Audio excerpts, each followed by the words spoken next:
नमस्ते हरदेवते शिवयुवते कामाक्षी नमस्ते नमस्ते समस्त विश्वोदय स्थितिलय मूला प्रकृते साधुजन चित्तवृत्ते संगीतशास्त्रयुक्ते विमल गुरुगुहोत्पत्ते विनोदकर संपत्ते समस्त देवरंजित सच्चिदानंदमूर्ते नमस्ते परदेवते शिवयुवते कामाक्षी नमस्ते नमस्ते नमस्ते नमस्ते.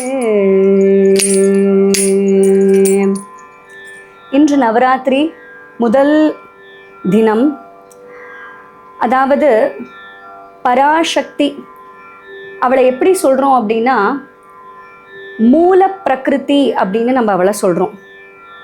இந்த பிரகிருதி அப்படிங்கிற வார்த்தையை எடுத்துட்டோம் அப்படின்னா இதை இரண்டு விதமாக பிரிக்கலாம். முதல் விதம் பிரகிருதி, அதாவது அப்படின்னா எழுச்சின்னு அர்த்தம், கிருதி அப்படின்னா சிருஷ்டி, அதாவது படைப்பு அப்படின்னு அர்த்தம். அதாவது முதல் மூல பிரகிருத்தினா ஆதியில, அந்த படைப்பினுடைய ஆதியில இருக்கக்கூடியவள், அவளே தான் இந்த பிரபஞ்சமாக இருக்கிறாள். இப்போ பிரகிருதி அப்படிங்கிற அந்த வார்த்தையை மூன்றாக பிரிக்கலாம். அப்படிங்கிறது சத்வம், கிரு ராஜசம், தி தாமசம், அதாவது முக்குணங்கள். இந்த முக்குணங்களை வைத்துத்தான் இந்த சிருஷ்டியே, இந்த முக்குணங்களை வைத்துத்தான் இந்த பூரா பிரபஞ்சமும் சக்தியானவள் சிருஷ்டிக்கிறா.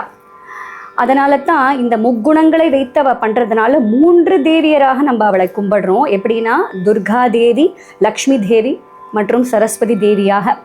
அப்படி முதல் 3 நாள் நவராத்திரி துர்காதேவிக்கே சமர்ப்பணம். இன்று முதல் நாள் நவராத்திரி துர்காதேவிக்கே சமர்ப்பணம். இந்த துர்காதேவி எப்படிப்பட்டவள் அப்படின்னா தன்னை வணங்குபோவருக்கு சகல பலத்தையும் வழங்கக்கூடியவள். அதனால் இன்று நாம் துர்காதேவியை பிரார்த்திப்போம். இன்று நாம் அவளுக்கு படைக்கக்கூடிய நெய்வேத்தியம் நெய். அதை படைத்து அவளை வணங்கி அவளுடைய அருளை பெறுவோமாக.